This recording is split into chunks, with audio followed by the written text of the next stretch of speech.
A vida não é só o que aparenta ser. Aqui conversamos com quem tem uma profissão que também passa pelas redes sociais. Falamos sobre o que veem, o que partilham e sobre o que não mostram. Eu sou Inês Duarte Freitas, jornalista do Público, e este é o podcast A Vida Não É o que Aparece. Bruno Gonçalves é natural de Braga e, nos intervalos do curso de Engenharia Mecânica, assumiu cargos de liderança na Juventude Socialista, foi membro do Conselho Nacional de Juventude, deputado da Assembleia Municipal de Braga e um dos vice-presidentes mais jovens da Internacional Socialista. Em 2024 foi eleito eurodeputado pelo Partido Socialista, isto tudo antes de fazer 30 anos. Agora acaba de lançar um movimento Bora sobre o discurso de ódio nas redes sociais. E por falar em redes sociais, tem mais de 96 mil seguidores no TikTok e 82 mil no Instagram. Bem-vindo, Bruno. Bem-vindo para mim, bem-vindo para todos nós para este movimento e obrigado pelo convite. É caso para dizer, neste teu caso, bora conversar, não? Bora começar pelo início ou pelo fim? Se calhar começávamos, o que eu li aqui é um resumo da tua biografia, espero não ter deixado nada muito importante de não, fora. Nunca tinha sido caracterizado pelo número de seguidores nas redes sociais. Isso aqui é requisito para vir a este podcast. Sabes o que é que tens escrito na bio das tuas redes sociais? Talvez uma descrição do meu trabalho no Parlamento Europeu? Será? Sim, É, posso confirmar. Porque elas são muito sim. funcionais, ou seja, as minhas redes sociais são funcionais nesse sentido, elas servem para comunicar o meu trabalho político e pouco mais. Agora, o que é que tens escrito exatamente, não sei. Num dos teus posts tinha uma legenda que dizia assim, nada é neutro, tudo é político. Portanto, é uma frase que... Desde quando é que tens essa consciência? Isso desde cedo. Nunca fui partidariamente ou ativo partidariamente ou politicamente ativo no sentido que como o momento lhe é aceito, mas sempre tive uma consciência crítica muito grande e uma consciência cívica. Eu sempre achei, e este Bora tem um pouco disso, sempre achei que nós devíamos dar um pouco mais de nós. E sendo eu não um cristão praticante, também enquadro mais como um agnóstico, acho que há um grande propósito também que vem da matriz religiosa das nossas sociedades e que vem, em última instância, também da matriz republicana, que é qual é a nossa missão aqui. O homem renascentista achava que era saber um pouco de tudo, o homem contemporâneo acha que é especializar-se numa determinada matéria para contribuir para a sociedade ou para a sua profissão. Eu estou a descobrir. Isso, eu ia perguntar isso, o que é que tu achavas sobre isso? Eu acho mais piada ao homem renascentista. Eu acho que a vida é tão curta, dos bilhões de anos que demoraram a formar-se as galáxias, dessas galáxias, a infinidade de possibilidades que existiam de se formarem vida e de nós sermos vivos um último milésimo de segundo da vida do universo, podermos estar aqui à conversa e termos a certeza sobre aquilo que estamos determinados num campo tão específico da nossa profissão, parece-me um exercício demasiado audacioso. E, portanto, eu acho que a vida já é demasiado curta para experimentar tantas coisas e seria demasiado infeliz se nós não as tentássemos. Quando eras adolescente havia mais ou menos interesse na política, por parte dos jovens? Eu não consigo... Eu acho que sistematicamente, ao longo da minha vida, ainda sou um jovem, disse a mesma coisa, que é os jovens são mais interessados do que aquilo que é dito. E já dizia isto há 10 anos, digo isso hoje e continuo a achar. Acho que a participação é feita de forma muito diferente. Há 10 anos, ou seja, quando eu comecei a perceber o que era a política, nesse tal sentido mais concreto, não existiam redes sociais para comentar diariamente política, não havia movimentos populistas em Portugal que justificassem uma expressão diária do seu descontentamento ou contentamento, e portanto eu acho que a política hoje está muito mais na ordem do dia do que estava há 10 anos. Se isso é necessariamente positivo, pois não sei. E também não sei se isso significa que os jovens são mais participativos. Acho que encontraram uma forma diferente e acho que são bastante interessados. Isso eu não tenho dúvida nenhuma. Como é que era que se expressava a tua participação? Tiveste na Associação de Estudantes, no secundário? Sim, eu comecei na Associação de Estudantes, fiz parte da Associação de Estudantes na Escola Secundária Carlos Amarante no meu 11º ano, com Carlos Eduardo Pereira, que era presidente na altura, uma pessoa que eu ainda hoje estimo muito e que é um grande amigo. E ele basicamente fez uma lista porque queria fazer uma rádio na escola e queria fazer o jornal da escola, o que era curioso porque já nessa altura geralmente as listas competiam era pelas viagens de finalistas e os destinos e coisas desse género. E festas. E ele quis fazer uma coisa muito diferente e eu achei piada aquilo. Ainda achei mais piada porque ele conseguiu fazer isso tudo. Concretizaram o que prometiam. E eu concretizei depois no ano seguinte, eu que ainda tenho a presidência da Associação de Estudantes, fui presidente da Associação de Estudantes e nós conseguimos também a equipa fazer isso tudo, ou seja, fazer um dia, de convencer a direção da escola que era preciso haver um dia só para os alunos em que juntávamos os alunos, seja do ensino profissional, do ensino regular, e abríamos a escola, seja um torneio interescolas desportivo, seja uma competição de artes, seja um espaço dedicado ao estudante, no dia do estudante na altura.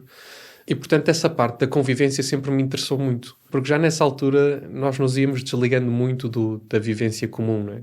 E, portanto, havia muitos grupos, havia muito indivíduo, mas não havia muito essa ideia de nós convivermos com propósito. E depois isso trasladou-se para a participação num partido político, já mais tarde, bem mais tarde na minha vida. Não sou filiado há muitos anos no Partido Socialista, e filo por convicção e por obrigação. Por convicção, porque acho que a participação cívica e política é muito importante para mim. Por convicção, porque eu sou um social-democrata convicto e, portanto, em Portugal era no Partido Socialista que encontrava esse espaço. E por obrigação, porque o nosso sistema é pluripartidário, mas é obrigatoriamente partidário. Antes chega a uma fase da nossa vida que, se nós quisermos ter esse impacto, precisamos de estar num partido para sermos representados, para podermos representar e para podermos contribuir. E foi isso que já mais tarde, nos meus 20 e tal anos, talvez 23, 24, não sei precisar agora, devo ter feito. Falando das associações de estudantes, qual é a importância dos jovens estarem envolvidos neste tipo de projetos, aquilo que dizias um bocadinho de sairmos dos ecrãs e nos juntarmos para conversar de coisas, não é? Porque muitos líderes partidários passaram pelas associações de estudantes, é um bocadinho uma escola, não é? Para os partidos. Pois, fala-se muito dos líderes partidários, porque eles depois há uma consequência direta de vermos essas pessoas na execução política, depois não só política educativa, mas política partidária. Mas há muitas pessoas que passam pelas associações, muitas delas nem são de estudantes, e nós não sabemos quem são. E, portanto, eu acho que as associações têm este condão genial de juntar pessoas tendencialmente anónimas, dar-lhes um propósito, dar-lhes um prazer, que é o de servir o outro. E isso pode ser feito a entregar refeições a quem mais precisa, a limpar uma praia, a contribuir para o banco alimentar à porta de um supermercado ou de um hipermercado na altura de Natal. Pode ser feito a cuidar dos mais jovens, a cuidar dos mais velhos. Eu acho que o sentido da palavra associação é precisamente isso. É de que forma é que nós podemos juntar esforços para fazer uma coisa um pouco melhor do que aquela que faríamos sozinhos. Claro. E essa ideia de que sentias que era quase uma obrigação de te juntar a um partido, quando é que começaste a perceber nesta ideia da política que as redes sociais podiam ser uma ferramenta útil? Quando começaste já era assim ou é uma coisa muito mais recente do que isso? Não, eu acho que provavelmente eu entendi isso porque eu formei-me como engenheiro mecânico, orgulhosamente engenheiro mecânico, e para sempre engenheiro mecânico. Nunca mas exerceste? Exerci. Eu exerci engenharia mecânica, primeiro fiz um estágio para a minha tese de mestrado, uma instalação solar térmica num edifício que era para ser depois, salvo erro, uma habitação multifamiliar, com inspiração num edifício em Guimarães, mas depois também tinha em Beja, e portanto muito na parte das energias renováveis, como é que nós podemos obter energia do sol e transformá-la em calor da água para fornecermos, por exemplo, a um banho de uma pessoa que estivesse nesse edifício. Depois daí migrei ainda na parte da engenharia para a engenharia de informação, portanto fui consultor informático durante mais de um ano na Accenture, e depois fui desafiado a candidatar-me a secretário-geral da União Internacional de Juventudes Socialistas, que é a maior organização política do mundo, política partidária. É constituída por mais de 150 juventudes partidárias de todo o mundo e foi escola de muitos líderes políticos, de pessoas que foram secretários-gerais da NATO, primeiros ministros, mas sobretudo de jovens que são muito interessados por mudar a sua realidade. Um jovem como Nelson Mandela, que fundou a organização na África do Sul, que depois pôde não só libertar o seu país, como dar um exemplo diferente ao mundo, mas jovens como aqueles que não têm nome, mas que eu os posso nomear aqui, como o Saif, como o Raed, que na Palestina todos os dias ainda lutam para terem um destino, para terem um futuro em liberdade, para poderem ter sequer um futuro, eles e os outros. E portanto foi nessa grande escola que eu entendi, e aqui sobretudo nos países da América Latina, que nós, sobretudo o nosso espaço democrático, eu não digo só a esquerda, eu acho que é o espaço democrático, moderado, estava completamente aliado de uma esfera da sociedade, que é a esfera digital. E, portanto, se eu acho que ainda hoje estamos a perder nesse campeonato, aqui há 2, 3 anos, nós não contávamos sequer para o jogo, nós não estávamos no tabuleiro. E essa dicotomia, essa dinâmica que eu fui entendendo de combate político também, na esfera digital, nos países da América Latina, fez-me entender que nós não podemos desligar-nos simplesmente por comodismo ou por conforto daquilo que é uma evolução tecnológica. Se é muito agradável para toda a gente fazer conteúdos políticos, fazerem conteúdos para as redes sociais, se acordam todos os dias, eu acordo todos os dias a achar que maravilhoso, vamos gravar mais um vídeo, mas provavelmente não. Mas é que se nós não fizermos, há um espaço vazio. Mas dizes que foi quase uma resposta ao crescimento da extrema-direita, é isso que queres dizer? Foi uma resposta ao vazio. Mas que era ocupado pela... Estás a dizer, o espaço democrático, portanto era ocupado pela... Eu acho que o populismo... Pois, exato. Pois, aqui em Portugal o populismo é muito mais hoje de extrema-direita com essa magnitude. Mas pelo mundo todo há vários tipos de populismo. Sim. Há autocracias que utilizavam bem as redes sociais, sobretudo para as ou boicotar ou monopolizar. Havia populismos maioritariamente mais à direita que tinham uma mensagem muito perigosa, que eu acho que é muito perigosa para a sociedade. Eu sou um adepto férreo da liberdade individual, acho que o indivíduo tem um papel central na sociedade, não no mundo em que cada um conta per si, mas acho que, a certa altura, esta ideia que se quis transmitir ao indivíduo, sobretudo ao indivíduo homem, de que nós devíamos regressar a um tempo que, para mim, não é de saudade nem de boa história, deixou-me sempre um pouco pensante, como é que nós podemos fazer diferente, e tudo o resto foi um pouco deste erro, e as pessoas acho que foram gostando da mensagem, foram-se revendo na mensagem, e eu acho que é muito importante que aconteça o que aconteça do ponto de vista da evolução tecnológica, que a política não fique para trás, porque senão vai parecer antiquada, vai parecer velha, vai parecer desatualizada, e não vai atrair os jovens, não é? E para isso já chega ao que tínhamos. Falando aí, os teus primeiros vídeos eram o quê? Um bocadinho como hoje, que seguem a atualidade? Ou... Eu não me lembro bem, mas lembro-me de fazer vídeos de reação, os react, né? Sempre que alguém dizia uma coisa que eu achava muito estapafúrdia, eu reagia e tentava consolidar isso com dados. Eu lembro toda a gente na altura dizer, isso não vai dar nada, porque hoje o que me interessa é estimular o ódio ao outro. E eu acho que isso não é verdade. Acho que as pessoas estão disponíveis para várias teses. Não estão disponíveis para ouvir coisas que não são ditas. E depois, uma outra coisa tem a ver com a linguagem. Acho que a linguagem na política é muito importante. E eu cresci a ver políticos a escolherem quase sempre as palavras mais esdrúxulas, porque isso lhes conferiria um grau de intelectualidade que os afastava da população que supostamente era quem era representado. E eu sempre achei aquilo um pouco estranho, porque o exercício máximo de inteligência é pegar num raciocínio muito complexo, na equação química mais difícil desse dicionário científico, e transladá-la para linguagem simplificada, para que as pessoas entendam porque é que é necessário fazer isto, porque é que o Tribunal Constitucional diz isto e isso é importante para nós, porque é que existe uma Constituição, porque é que as alterações à lei A, B ou C têm que ser definidas neste sentido e não noutro. Mas é preciso que as pessoas acompanhem esta narrativa, e nós em Portugal tivemos, nos últimos anos, felizmente, um grande desenvolvimento do ponto de vista educativo. Os últimos 50 anos, os últimos 40 anos desde a adesão à Comunidade Europeia foram para Portugal, para mim, nos 900 anos de história, os melhores anos para Portugal e para os portugueses. Porque houve anos que foram muito bons para Portugal, mas não foram muito bons para os portugueses. Sim. Estes foram os primeiros anos que foram extraordinariamente bons para Portugal e, simultaneamente, para os portugueses. E nós não podemos deixar que parte da população que nasceu antes destes 40 anos se descase da dialética, da linguagem que parte de nós hoje vai compreendendo. Eu acho que esse é um exercício que é preciso de chegar aos dois públicos. Claro, nós não podemos só falar para um público. Claro. Eu acho, infelizmente, que o público jovem é hoje o que está mais subrepresentado na política. E os dados demonstram isso do ponto de vista da representatividade, mas quando temos jovens que falam ou que parecem velhos, também estão subrepresentados, porque há muitos velhos, não é?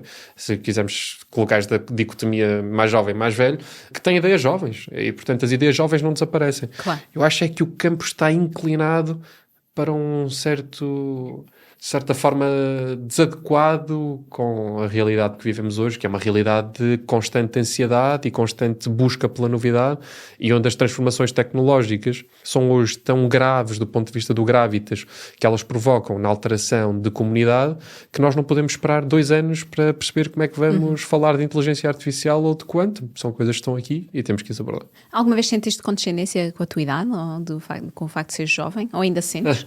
Essa é uma pergunta que vem sempre por causa da idade, não é? É inevitável, parece-me, não é? Eu não quero dar uma resposta assim tão Alguma vez sentimos alguma coisa, seja assim, não é? Mas não quero transformá-lo numa espécie de vitimização. Eu acho que é natural que as pessoas olhem para os mais jovens, ou quando somos demasiado incisivos, assertivos, com uma arrogância de que não conhecemos o mundo, e quando somos demasiado complacentes ou passivos, com uma certa condescendência de que I know better, não é? Mas eu acho que isso se prova, honestamente, lá está, por ser um adepto férreo da liberdade individual e acreditar no indivíduo. Acho que os jovens que se esforçam, que trabalham e que têm uma voz muito decidida sobre aquilo que querem, são tidos em conta. E depois é saber o jogo, não é? E isto em qualquer área. É saber qual é a nossa realidade e saber como adaptá-la. Falando desta temática das redes sociais, falava já um bocadinho que estávamos a falar atrás dos populismos. Achas que as redes sociais contribuíram para o crescimento dos populismos mundiais? Acho que contribuem. Contribuem porque não tinham de contribuir, não seria obrigatório contribuir. Podia ir uma contextualização um pouco mais histórica e falar aqui daquilo que o Yuval Noah Harari explica como a evolução do ser humano, o ser humano hoje, a espécie mais dominante do mundo, planeta Terra, que conhecemos, pelo menos da história, vem sobretudo desta ideia de cisão, ou seja, o ser humano evoluiu da África subsaariana para todo o mundo porque nas tribos tinha a capacidade de se desentender. Isto é, a intriga, o mexerico eram fenómenos importantíssimos para nós nos replicarmos. Isto é, chateava-se o chefe da tribo com uma pessoa, formava-se outra tribo e assim sucessivamente. Essa é uma explicação mais ou menos histórica. Saltando isso para as redes sociais, nós somos os mesmos seres humanos, um pouco mais desenvolvidos, o nosso córtex pré-frontal, o nosso hipótese está tudo mais desenvolvido, mas somos a mesma espécie ainda assim. E dentro dessa mesma espécie, que é o Homo sapiens, há uma necessidade muito grande que nós temos para estar constantemente atualizados. A nossa curiosidade é insaciável. E às vezes nós nem sabemos processar a quantidade de informação que temos. Temos tanta informação hoje em dia. E, portanto, aquilo que as redes sociais fazem, já naturalmente, é servir de canal de informação constante sobre um determinado conjunto de matérias. Mas as redes sociais, em cima disso, estabeleceram, sobretudo as redes sociais que nós conhecemos como predominantes, estabeleceram em cima de algoritmos que devem ser lucrativos e que exploram precisamente esta função do ser humano, que é a sua ultra-curiosidade. Ora, o ser humano é normalmente mais curioso pelas coisas controversas, as coisas controversas geram mais lucro a estas plataformas e, portanto, nós temos aqui... Portanto, o algoritmo alimenta discursos inflamados e extremistas? Acho que alimenta em função da reação. Se o discurso inflamado, reacionário, não gerasse nenhuma reação, o algoritmo já não ia buscar isso, porque o algoritmo funciona com números. O algoritmo é, apesar de tudo, ele é muito inteligente, mas também é muito burro. Porque o algoritmo não quer distinguir entre o A e o B, ou seja, do ponto de vista da transparência, eu acho que não é isso que quer fazer, quer é distinguir do ponto de vista do quão lucrativo aquele exercício é. Esta pessoa pode gerar mais ou menos visualizações, mais ou menos comentários, mais ou menos partilhas, e depois computa aquilo tudo e tenta entender, bem, nos primeiros 30 segundos mais pessoas viram este conteúdo. E, portanto, este conteúdo tem maior capacidade de performar. E, portanto, nós vamos entregar este conteúdo a mais pessoas. Mas é que, se nós já sabemos como é que o ser humano funciona, se nada mudou nos últimos milhões de anos e nas últimas centenas e nas últimas dezenas e nos últimos 5 minutos desde que cá estamos a falar, em que provavelmente a minha frase mais controversa servirá até de lead do episódio para que as pessoas possam ver, já sabemos como é que o ser humano funciona. Então, provavelmente, aquilo que está a acontecer hoje é que há um campo completamente desregulado do ponto de vista da utilização dessa nossa curiosidade apenas para a exploração do capital. E eu acho que aí é, sem dúvida nenhuma, muito mais lucrativo ter uma pessoa que disputa teses incontestáveis, ou teoricamente incontestáveis. E onde não há contraditório, não é? Porque também esse é um bocadinho o perigo das redes sociais. Não é? Claro, mas é que geralmente, se nós tivermos um contraditório moderado, ele não é muito lucrativo. Se eu estiver aqui a fazer uma contextualização de 10 minutos de porque é importante nós servirmos positivamente a curiosidade e não negativamente para que isso provoque uma maior cooperação e não uma maior cisão da sociedade, pode ser uma explicação muito interessante para 500 pessoas. Mas se eu vier aqui com um culpado muito exato, que é a extrema-direita, aqui provavelmente vamos ter muito mais pessoas que vão se sentir entusiasmadas pelo raciocínio. Mas preocupa-te essa ideia de ficarmos em bolhas, essa ideia de que o algoritmo parece que só nos dá o que nós queremos, não é? Claro, é assustador. É assustador. Primeiro, eu acho que as redes sociais, eu tenho Eu fiz um esforço brutal nos últimos meses, eu reduzi tudo de uma forma exponencial o meu tempo de ecrã, sobretudo nas redes sociais. Até porque eu estive em escolas, já tinha percebido isto na campanha para as eleições europeias, e a minha geração, e a geração mais nova ainda, a nossa geração, se bem que agora as gerações são tão curtas que eu não sei onde é que me catalogo, mas a utilização do tempo de ecrã é uma coisa inacreditável. Ela ocupa mais, nós ocupamos mais tempo por dia no ecrã do que a dormir. E as consequências disso para o nosso cérebro, do ponto de vista do scroll, do dumb scroll, são nefastas. Temos estudos de todo tipo para comprovar isto. A forma como o nosso córtex pré-frontal fica mais preguiçoso, a forma como a dopamina é muito mais estimulada em intervalos muito mais curtos e nós precisamos de estar a alimentar aquilo. E depois temos momentos de prazer muito grande ou de entusiasmo muito grande, mas também temos momentos de depressão, de tristeza muito mais aprofundados. Não sabemos viver numa espécie estoica de entender a vida de uma forma muito mais calma, muito mais serena. Deixamos de ter até vontade de estimular esse tipo de ímpetos na nossa vida. E, portanto, eu acho que nós estamos mesmo a ficar em bolhas, e acho que o grande perigo para a sociedade é nós ficarmos em bolhas. Porque tal como lá atrás, há milhões de anos, as sociedades quebravam quando as bolhas ficavam a falar só entre si e inerentemente depois colidiam, normalmente em guerra. Hoje, o que nós estamos a provocar é que depois de termos construído sociedades, coisas impensáveis, como eu hoje perguntava numa escola, então, e tradicionalmente ou historicamente, que povo, que nação foi mais vezes inimiga de Portugal? Ou tivemos mais vezes em guerra? E os jovens respondiam todos: Espanha.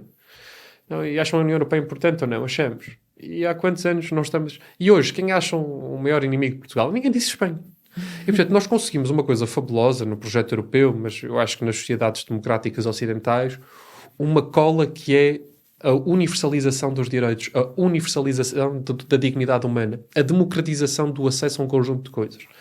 Se nós nos permitirmos que nos coloquem em bolhas, o potencial de ruptura e de disrupção na sociedade é tão grande que acontecerá aquilo que nós hoje já vemos. Famílias que não se falam, amigos que outrora que já não se toleram, povos que se discriminam, até porque tendencialmente é mais fácil atacar aqueles que são menos privilegiados ou têm menos voz, e nações que há 10 anos conviviam de forma cordial, hoje começam a criar um estigma, uma preocupação. Ou seja, tudo isto potencia o discurso de ódio. Tudo isto potencia e é potenciado pelo discurso de ódio. As religiões de matriz africana, algumas delas, têm uma grande disputa com o cristianismo e com outras monoteístas, no sentido de dizerem que o ser humano não é bom ou mau. Nós temos muito aquela coisa do Deus, do céu e do inferno, não é? Portanto, do Deus ou do diabo. Como se nós pudéssemos ser bons ou maus. As religiões de matriz africanas, muitas delas dizem que nós não somos nem bons nem maus, nós somos as duas coisas. E, portanto, eu acredito nisso também. Eu acho que nós, de certa forma, podemos ser bons e podemos ser maus. E não somos determinados nem pela nossa genética, nem por aquilo que fazemos uma vez. Sim. Somos determinados por aquilo que vamos fazer. E, portanto, eu posso ser muito bom agora e posso ser muito mau daqui a pouco. Acho que o combate ao discurso do ódio é, sobretudo, exponenciar aquilo que é de bom em nós e ter a certeza que ele é mais permanente do que aquilo que é mau. É isso? É disso que se trata o movimento Bora? O Bora é isso, é sobre... O Bora é mais do que isso. Acho que o Bora é sobre conversar. Então, se o problema do discurso de ódio é colocar-nos em bolhas, falamos disso há pouco, como é que nós podemos quebrar isto? É juntar as bolhas. É nós podermos dialogar. Hoje há uma falta de compromisso e uma falta de tempo, não é? Se as redes sociais nos estimulam a fazer um scroll a cada 3 segundos porque aquele conteúdo já não é interessante, é muito entediante nós dedicarmos tempo a uma conversa, é muito difícil e desafiador nós sairmos do nosso espaço, da zona de conforto onde toda a gente ser pensa... confrontado com outra coisa, não é? Outra realidade. Às vezes até realidades que nos magoam. Eu cheguei à conclusão que muitas vezes as pessoas não querem... Estou o caso da pobreza. Podia falar do bullying, podia falar da agressão online, mas vou falar do caso da pobreza. As pessoas muitas vezes afastam-se deste tipo de discussões não porque as abominam, mas porque se querem afastar do sentimento de empatia, de relação e de tristeza que isto provoca. Como se nós pudéssemos passar a vida só a falar de coisas que nos contentam. Há coisas que não nos contentam, há pessoas que pensam de forma muito diferente, há pessoas que vêm de realidades completamente distintas e que mesmo assim merecem ter uma voz igual à nossa. E portanto o Bora é sobre isso. É sobre casar vontades, realidades diferentes, dar-lhes um palco, dar-lhes uma visibilidade e acrescentar-lhes uma coisa: o espaço digital. Mas dá para debater nas redes sociais de forma positiva? A esperança é essa. A esperança, o objetivo e a missão são esses. Por uma razão simples.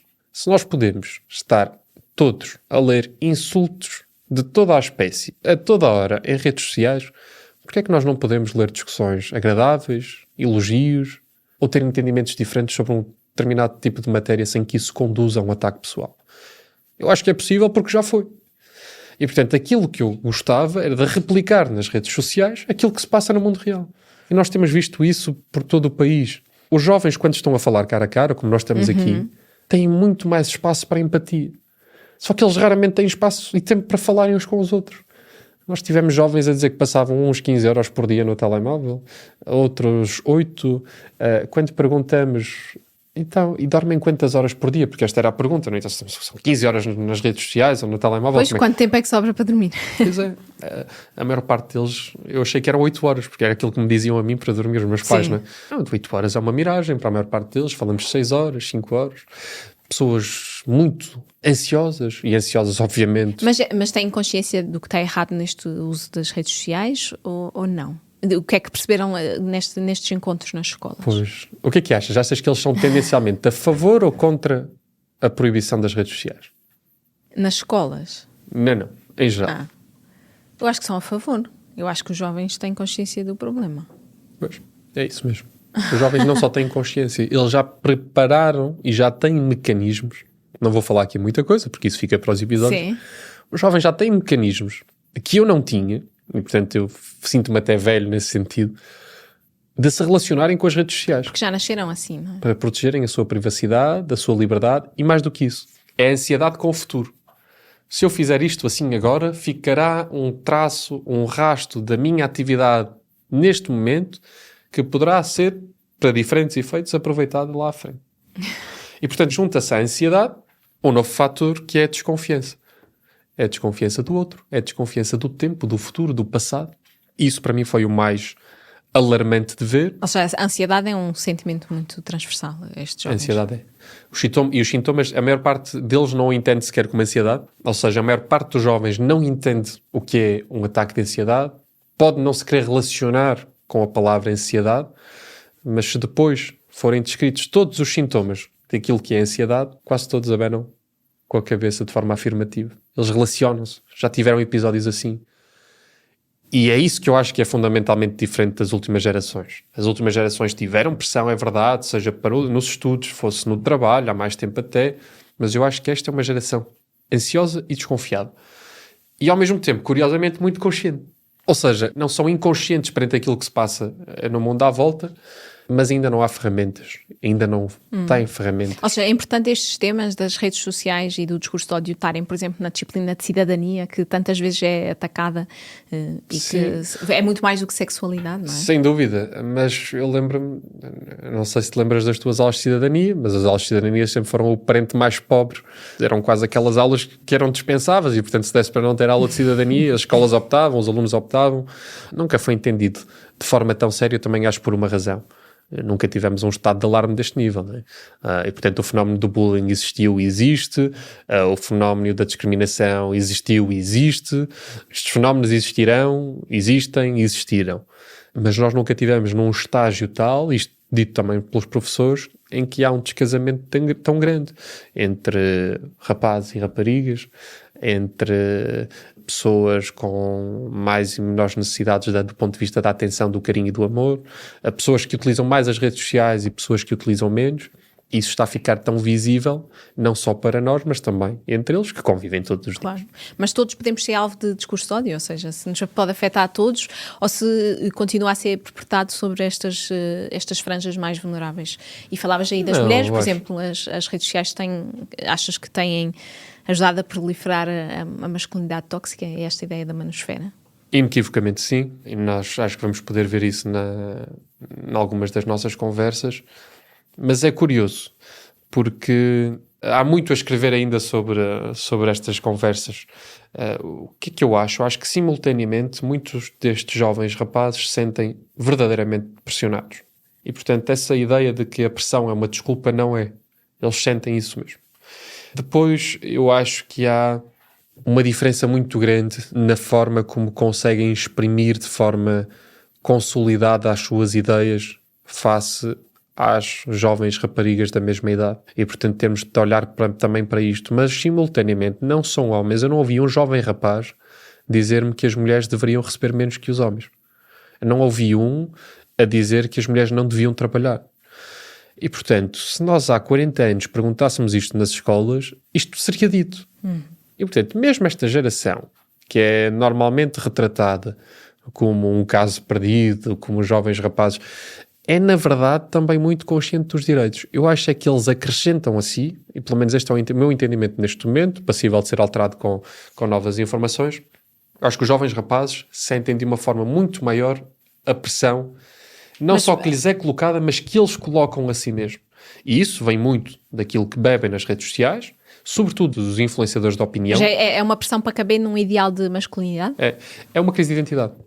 Vejamos, a adolescência é onde, hoje lia um livro que explicava isto, é na adolescência que nós estamos em maior fase de convulsão emocional, mas ainda estamos no desenvolvimento racional da parte do nosso cérebro que processa a razão.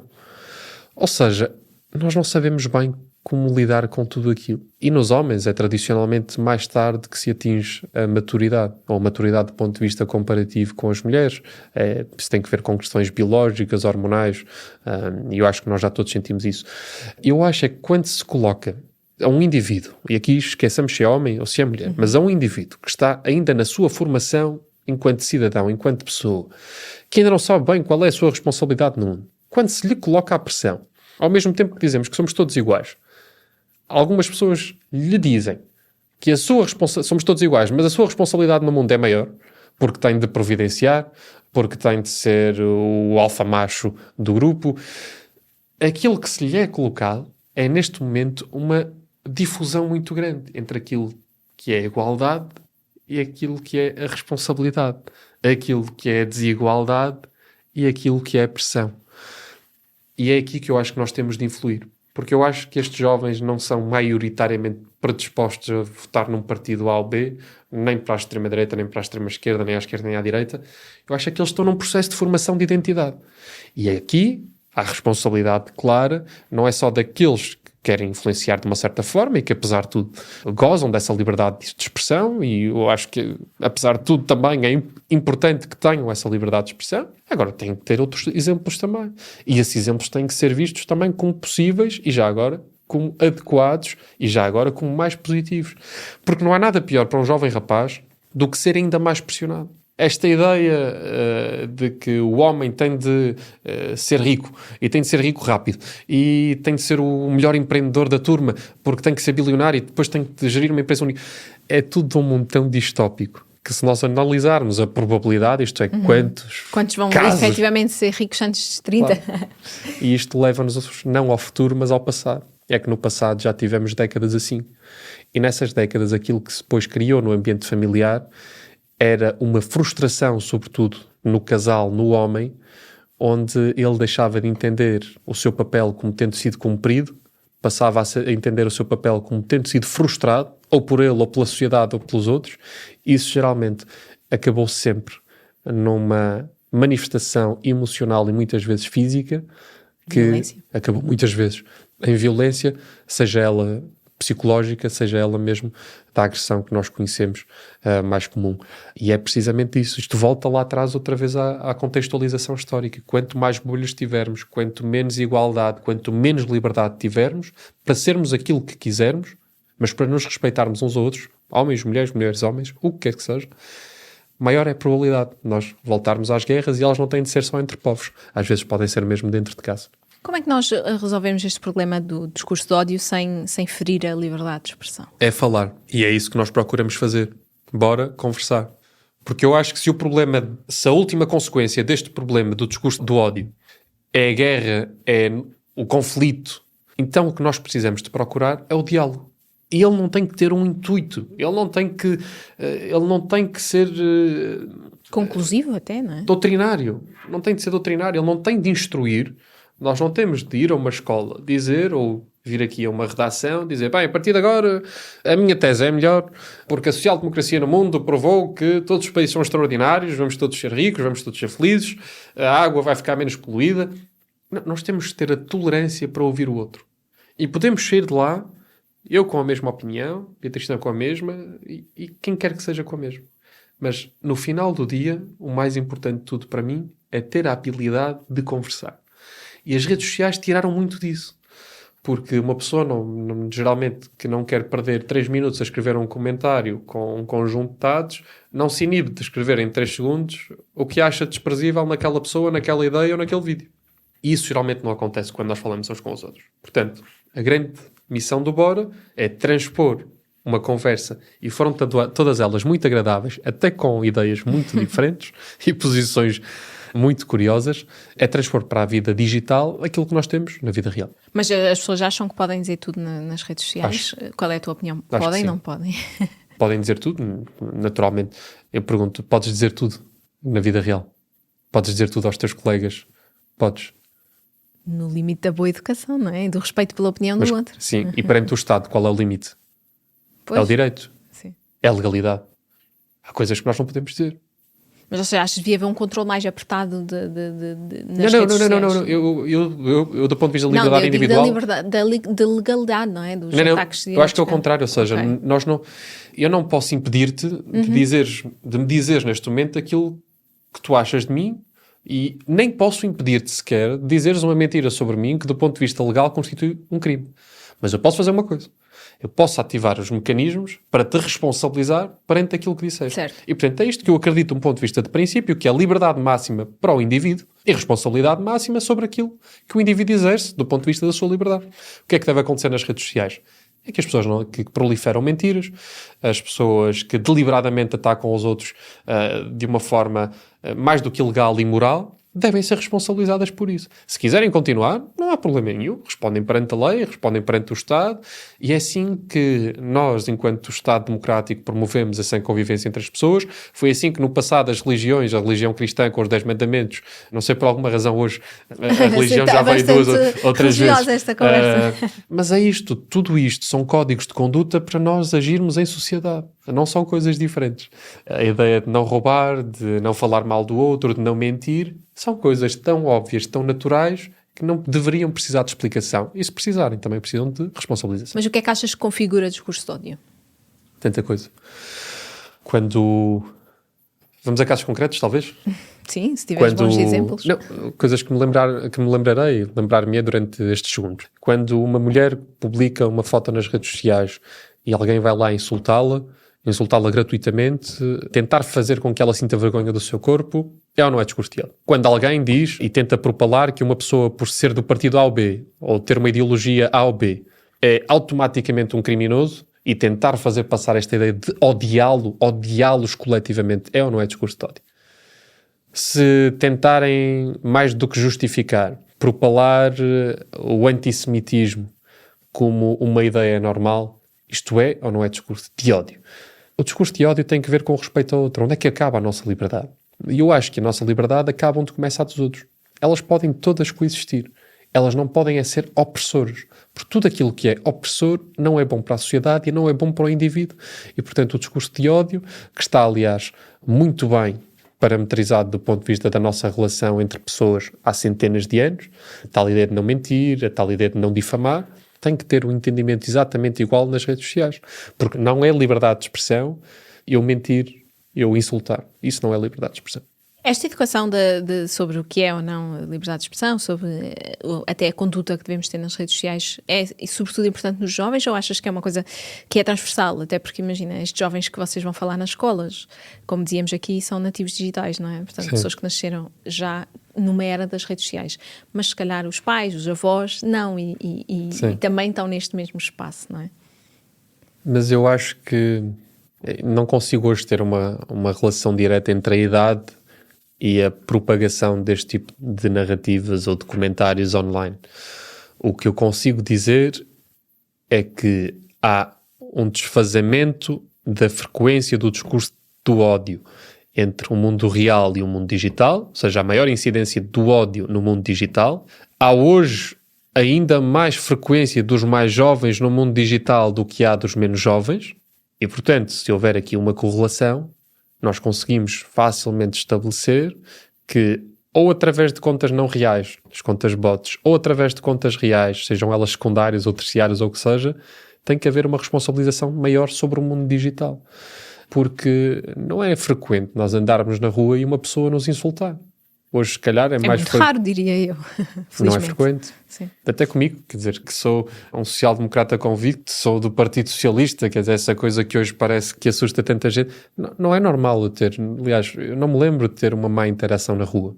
Geralmente elas são muito agradáveis, as pessoas são agradáveis, as pessoas são mais humanas no convívio interpessoal real.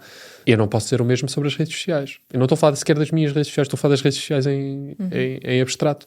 E, portanto, há uma incidência, mas eu também gosto de acreditar que se no passado nós fomos capazes, enquanto espécie, de estabelecermos leis, de estabelecermos regras para convivermos mais cordialmente no mundo real, nós temos e seremos capazes de o fazer também no mundo digital. Ou seja, não precisamos cancelar uma pessoa porque tem uma opinião diferente da nossa. Não devemos.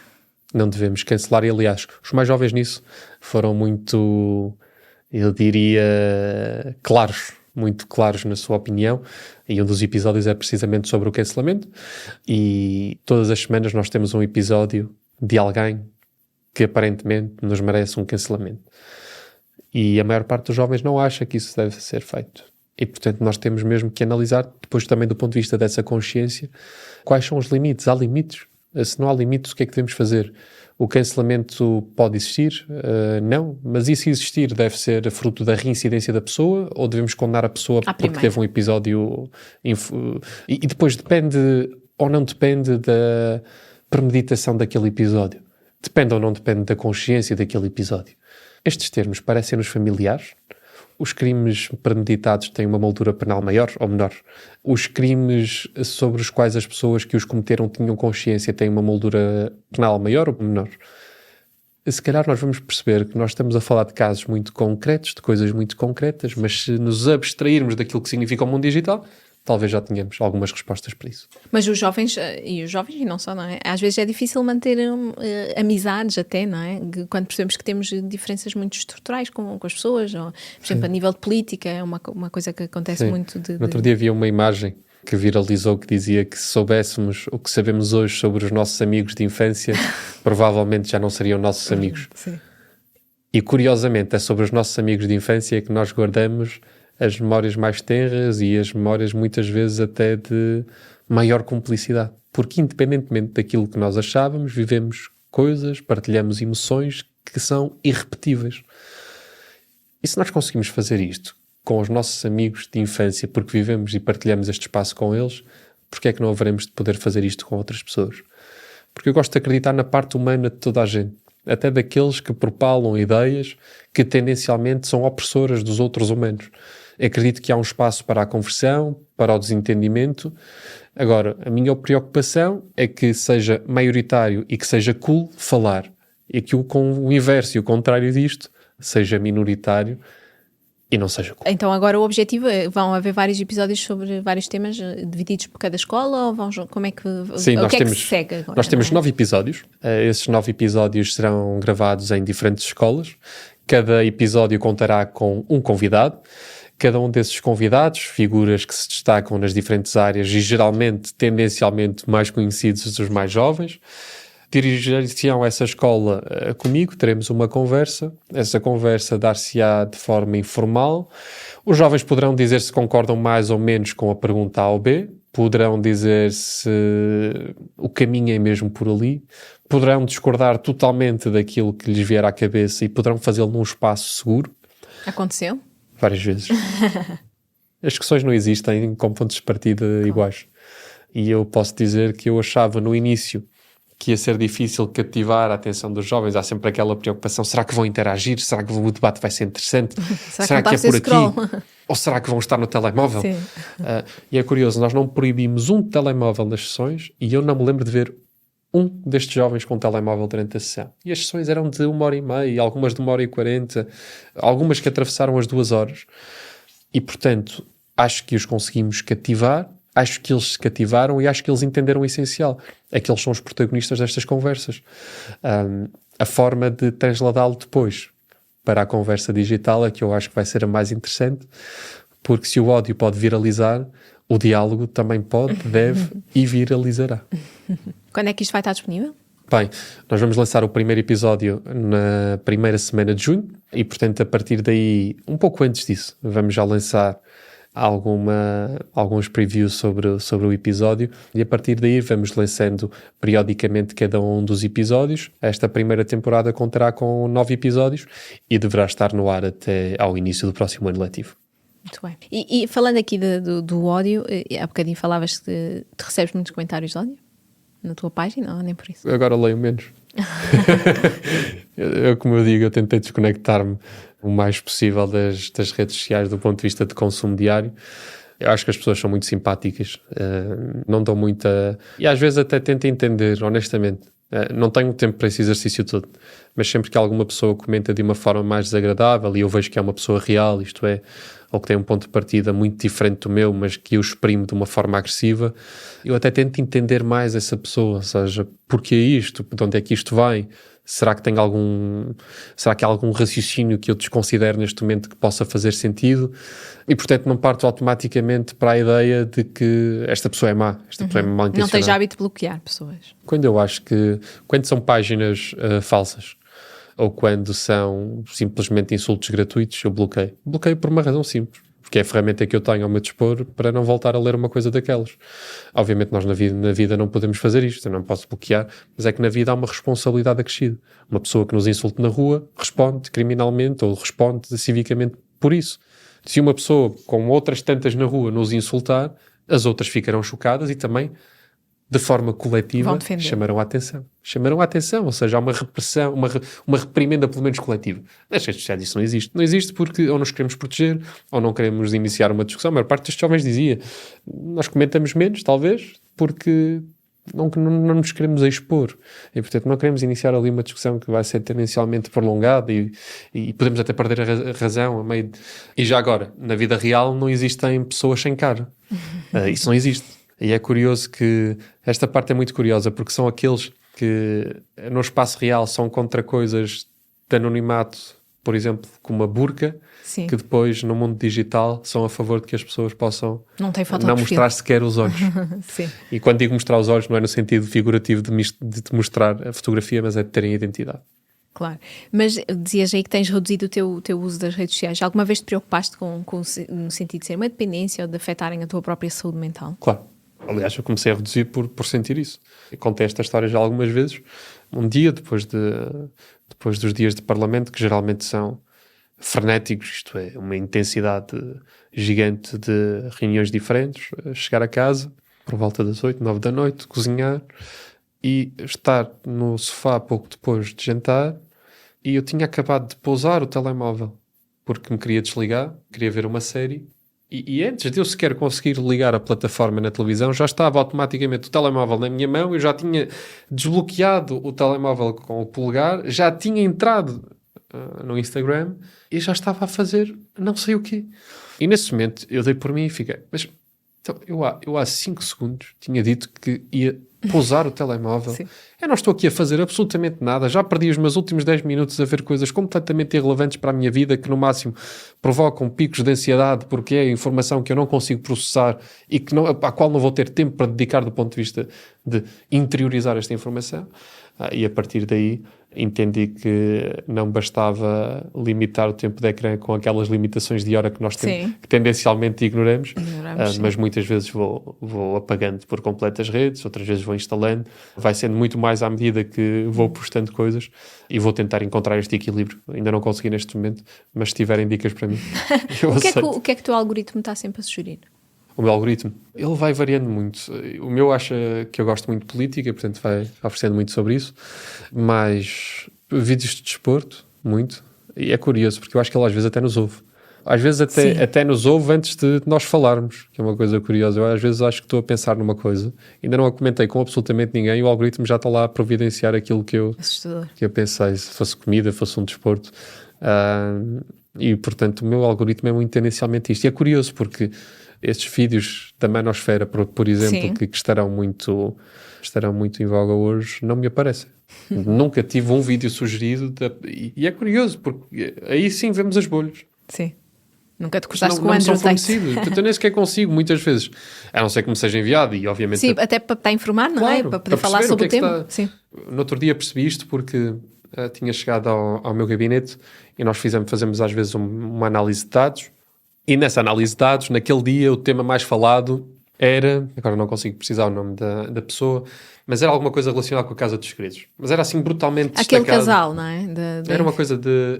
Era uma coisa assim. Era um casal que era a Ariana e a Eva que estavam a disputar um rapaz, que não me lembro o nome dele. E eu fiquei, mas então o país inteiro está a falar disto. Era uma lead gigante, ou seja, no Google Trends ou no Google Analytics, daquele tema... ou daqueles temas, porque depois, dependendo da expressão que é procurada, ele vai aparecendo várias vezes, para o somatório dos outros, havia uma diferença brutal. Eu não sabia o que é que se estava a passar. E percebi que o meu algoritmo nem sequer me entregava aquilo. E entregou-me, curiosamente, depois de eu ter pesquisado no Google Chrome o que é que aquilo era, começou-me a entregar vídeos de alguns influenciadores de opinião a reagir escandalosamente sobre aquilo. Eu ainda demorei a perceber qual era a história. Mas é aqui que nós entendemos, que nós ficamos todos nas nossas bolhas. Provavelmente no teu também acontece isto. Não? Sim, eu também não tinha ouvido falar desse caso. Mas além desse caso, ou seja... Sim, de outros temas que não me aparecem. Mas, ou seja, a tua agenda de conteúdos, não é? Do que publicas nas tuas redes sociais é muito definida pela atualidade, sem dúvida, não é? Sim, eu acho que... Vamos lá ver. As redes sociais movem-se muito pela atualidade. Um ser humano quer saber aquilo que está a acontecer agora. Eu acho que é curioso que muitas vezes as teses também vingam, isto é, se nós disputarmos uma tese, imaginemos que eu quero apresentar uma tese sobre Portugal precisar de ser um país muito mais desenvolvido do ponto de vista da economia azul, da economia marinha. E eu posso dizer que Portugal é o terceiro maior país europeu. E a partir daí construir uma tese política de desenvolvimento económico e industrial português para garantir que pagamos melhores salários daqui a 20, 30 anos, daqui a 5, o que seja. Eu acho que há espaço para isso, mas tendencialmente o maior espaço que há é para reagir sobre a atualidade. São esses os vídeos com mais interação e mais alcance?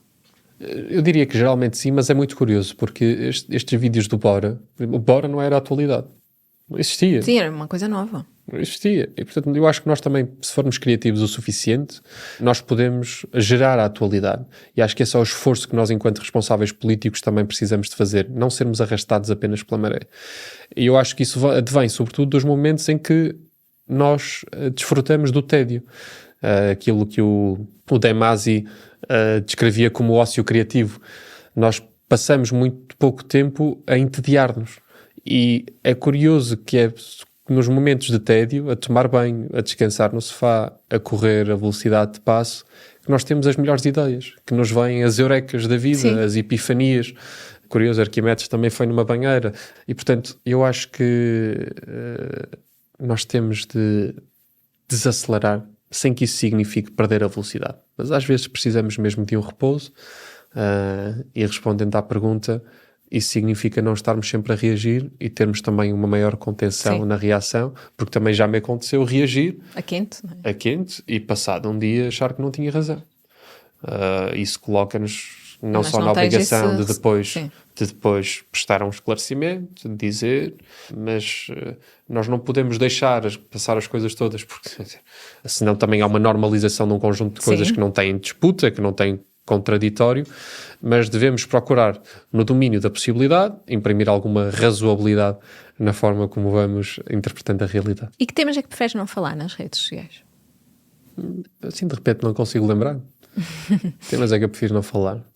Não conseguiria falar desses... Por exemplo, quando me sugeriram fazer uma reação a isso da Casa dos Segredos, não fiz, porque acho que...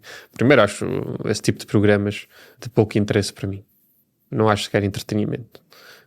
Mas entendo, lá está, a questão do entendimento sociológico e da forma como as pessoas se relacionam. E segundo, porque eu acho que falar de indivíduos não contribui muito para a política. E quando a política é demasiado individualizada e nós procuramos criar casos ou legislação em função de um episódio, As outras pessoas podem não se identificar, não é? Não se identificar e podemos estar a criar um prejuízo sobre as pessoas. Eu gosto de confiar nas pessoas. Se nós criarmos automaticamente esta ideia que devemos desconfiar do outro porque um episódio desta natureza ou daquela natureza aconteceu, acho que nós precisamos de tempo para analisar os problemas com seriedade. Agora, temas mesmo que eu não consigo dizer assim, temas... Mas se te ajudar... Sugere-me temas. Não, mas queria perguntar-te uma coisa. Curiosamente, todos os 15 convidados do meu podcast disseram que não gostam de falar de política nas redes sociais. Epá, não posso dizer isso. Pronto, mas se calhar perguntava porque é que achas então vou que... ser o 16º? Exatamente, sim. Vejo aqui colar muito então, bem a esta todos ideia. os outros 15 convidados eu gostava de dizer estão sozinhos. Mas porquê é que achas que as pessoas têm receio de tomar posições políticas nas redes sociais? Muito fácil. Eu não sei quais foram os convidados anteriores, mas se eles têm exposição... São todas pessoas com muita exposição nas redes sociais. É esse o mote deste podcast. Não é só política, as pessoas têm medo de serem julgadas. Medo de tomar posições, não é? Não, mas eu acho que não é medo de tomar posições por tomar posições. Eu acho que elas em algum momento devem ter tomado posição, ou então já viram alguém a tomar posição e a seguir a ser cancelado. O medo não é da posição, o medo é do julgamento. Porque estas pessoas têm opiniões. Claro, não e têm são pensamentos, pessoas, sim, e votam. São pessoas que nos... Pois é isso, e votam. Isso tudo. Nós deixamos-nos enredar nesta ideia de que nós... O politicamente correto que vem daí, não é? Que é só dizer aquilo que todos achamos... Sim, que é consensual. Que é consensual, porque senão a marca A ou B deixa de achar Pois. que nós somos parceiros razoáveis. Destruiu a base do diálogo. Porque a base do diálogo é nós termos balizas. E essas balizas são, em toda a instância, se isso fosse o politicamente correto, sim. Balizas, respeitar o outro. Não insultar o outro gratuitamente, termos um espaço de convivência normal. Dentro disto cabe muita coisa. A partir do momento que nós penalizamos as pessoas por serem convictamente a favor de alguma coisa ou por terem opiniões, então não somos uma sociedade livre. Nem é democrática, não somos uma sociedade livre. E, portanto, eu acho que há um efeito de sociedade, mas também acho que há um efeito de exemplo, do indivíduo, outra vez. O medo e a esperança habitam apenas na nossa cabeça. Se nós nos considerarmos como átomos irrelevantes, estrelas, como dizia o Carl Sagan, que somos uma ínfima peça do mundo e que ninguém se lembrará de nós daqui a 5 milhões de anos, nem daqui a 5 mil, isso retira-nos alguma pressão. Mas, ao mesmo tempo, nós podemos pensar que, bem, com esta exposição pública, nestes 90 anos que vamos viver, e independentemente de se terem lembrado de nós antes e de se lembrarem de nós depois, nós temos uma responsabilidade perante aqueles que coabitam connosco. Ou seja, achas que figuras públicas, influencers, têm uma responsabilidade com as suas posições? Têm uma responsabilidade, eles, e têm responsabilidades depois a comunidade. Sejam as empresas, sejam as pessoas. Isto é, de um lado não deve haver o cancelamento, não deve haver o julgamento imediato, e do lado deles deve haver uma promoção, ou deve haver um acompanhamento do ponto de vista do equilíbrio de tomarem as suas posições. Eu não estou... E é isso que às vezes a mim me choca, que é... depois a extrema-direita tenta muitas vezes dizer mas então porque é que não podemos ser racistas no online? Né? Porque é que nós não podemos discriminar o AB? Não podemos fazer isso, também não podemos fazer isso na vida real. Não? Nós somos todos pessoas, mas somos todos dignos. Agora, se a ideia for, então eu não posso dizer que concordo mais com o governo A ou B, simplesmente porque a seguir as outras pessoas vão dizer que eu sou um bandido, ou eu sou um corrupto, ou eu sou um ser desprezível, desprovido de qualquer inteligência emocional e intelectual, o que quer que seja. Então as pessoas vão se sentir muito condicionadas a ficarem dentro da sua caixa. Vão ter medo e depois sim vão ter medo também de partilhar a sua opinião. E eu não acho isso bom para a sociedade. E já agora, acho que também as redes sociais não privilegiam isso. Acho que o orgânico hoje é muito mais essencial. As pessoas gostam muito mais de se identificarem com os outros. Isto não tem que ser do ponto de vista ideológico. Claro, não queremos só pessoas que são uma montra, não é? É isso. Eu acho que isso... Eu não sei se que é o em desuso, mas pelo menos eu vejo que o orgânico hoje tem mais alcance. Ou seja, as pessoas gostam mesmo de vulnerabilidade. As mães que acabaram de ser mães e que no início ou nos primeiros meses da maternidade sentem um conjunto de dificuldades e passaram a ter pessoas que nas redes sociais falam abertamente sobre isso. Isto não é ideológico, mas é importante. Claro. As pessoas que acham que os imigrantes devem ter direitos e que podem ser minoritárias, mas que têm uma opinião ideológica sobre isto, também devem poder fazê-lo, porque há pessoas que estão a precisar dessa representação. Como do outro lado, há pessoas que acham que deve haver políticas proteccionistas e devem também sentir que há uma representatividade da sua opinião. Elas devem poder ser discutidas. E, portanto, acho que... Eu também acho isso. Acho que para as pessoas com exposição pública estes tempos são... Não é que os outros não fossem, Sim. mas acho que a escrutinização é hoje ao segundo. Sim. Não dá sequer tempo de apagar a opinião. Não é? O que vai para a internet fica na internet. Sim. Este podcast chama-se A Vida Não é o que Aparece. Qual é que achas que é a maior ilusão que as redes sociais nos vendem? Devia ter preparado esta. Não é suposto. A maior ilusão que as redes sociais nos vendem é que elas podem existir sozinhas. O que é que eu quero dizer com isto? Podia ter dado uma resposta de bem, que a vida é toda muito bonita e que a nossa não é e que nos comparamos. Não, acho que há uma ainda mais perigosa do que essa. É que muitas vezes parece que só existe aquele mundo e que se não tivermos seguidores, likes, comentários, ou se não virem a nossa foto, ou se não acharem a nossa opinião interessante, que temos de apagar, que temos de esconder, que temos de arquivar, ou temos que partilhar mais, ou temos... E há vida para além das redes sociais. Há muita vida para além das redes sociais. Há mais vida fora das redes sociais do que dentro das redes sociais. Sim. E, portanto, a maior ilusão que as redes sociais vendem às pessoas é de que não há vida para além delas, quando é exatamente o contrário que acontece. Nesse sentido de... O que é que as pessoas acham, que te seguem acham que sabem sobre ti, mas não sabem? O que é que? As pessoas que te seguem acham que sabem sobre ti, mas não sabem. Isto foi só para ganhar tempo. O que é que as pessoas... Acho que já tenho... Pois é curioso. Agora já não consigo dizer porque já tenho tanta coisa nas redes sociais que o que é que as pessoas não sabem sobre mim. Não, acham que sabem, mas não acham que sabem, mas certo, não acertaram. Mas não sei, precisava de perguntar às pessoas o que é que elas acham sobre mim. Uma pergunta muito curiosa. O que é que as pessoas não sabem sobre mim? Isto é horrível ser transparente. Que eu acho que o meu dia tem mais horas do que realmente tem. E portanto esta calma que eu acho que tenho em muitas coisas, muitas vezes se transforma numa espécie de frenesim onde eu começo a perder o controle das coisas. E para além disso, porque já revelei aqui, gosto de cozinhar. Não sei se isso é... E para mim é uma terapia relaxante depois de um dia de trabalho. Então, olha, isso cola muito bem aqui com o jogo que faço sempre no final dos episódios, que chama Like ou Scroll, em que eu te vou sugerir assim 2 temas populares das redes sociais e dizes qual é que faz like e qual é que faz scroll. Portanto, vídeos de limpezas ou dicas de viagem. Qual é que faz like e qual é que faz scroll? Os de limpeza nem me aparecem. Isto é uma categoria nova para mim. Não aparece aquela a limpar carpetes. Aqueles vídeos... Olha, está aqui uma... Tenho que procurar. Teu algoritmo... Vamos testar a seguir a ver se... agora vai-te aparecer logo à noite. Sim, vais-te lembrar desta conversa. E dicas de viagens muito úteis. Muito úteis. E muitas vezes muito scam também. Pois. Paisagem linda e procuras o local e um desastre. Seguinte, vídeos de desporto ou vídeos de receitas virais? Vídeos de desporto. As receitas eu... Não inventas, não gostas de seguir?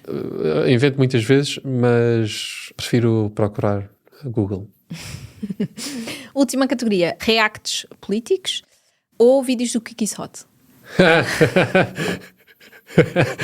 Opa, eu acho muita piada aos vídeos do Kiko. Aí é que os reacts políticos já são a minha praia. É como perguntar a um jogador de futebol se prefere estar a treinar, sei lá, durante mais 10 horas ou...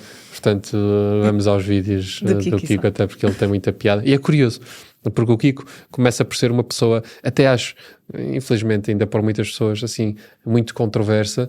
E depois é curioso, como acaba por ser quase consensual, que ele tem graça, que ele tem piada e que ele é divertidíssimo para pessoas de direita e para pessoas de esquerda. E para pessoas que às vezes acham e pensam exatamente o contrário daquilo que ele pensa. E, portanto, se há um exemplo de que a autenticidade... Que é possível conversarmos com pessoas conversarmos diferentes. E sermos autênticos e orgânicos da mesma forma, é o Kiko.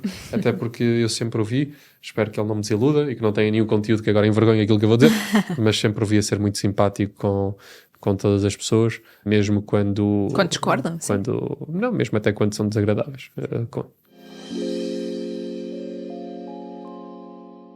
Estamos aqui a chegar ao final, queria olhar um bocadinho para o futuro. Colocas a hipótese de sair das redes? Às vezes tens essa vontade, ou nem por isso? Não colocas? Não coloco essa... Sair das redes não faz sentido. É desistir da vida, não é? Desistir de uma parte da vida. Então, e amanhã... eu não sou uma pessoa de desistir. Se me perguntares qual era o mundo melhor, era com ou sem, mas também não sei, não existe. É preciso realismo nas coisas. Não acho que elas sejam fundamentais, eu não acho que as redes sejam o mais importante que há na vida, não acho que as redes sociais sejam uma das grandes prioridades que uma pessoa deva ter na vida. Acho que muitas vezes, além de inúteis, são desesperantes, pelo menos da forma como foram construídas. Não tenho dúvidas absolutamente nenhumas sobre isso. Mas é como em tudo na vida. Mas assim, num cenário em que fossem fechar, como é que seria a tua publicação de despedida?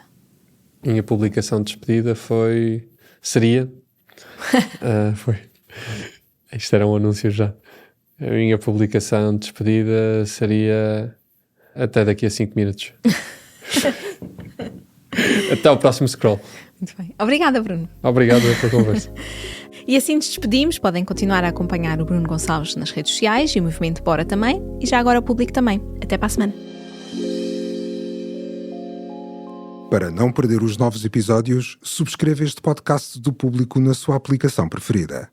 Para além deste programa, há mais para descobrir em público.pt/podcasts. O Público fica no ouvido.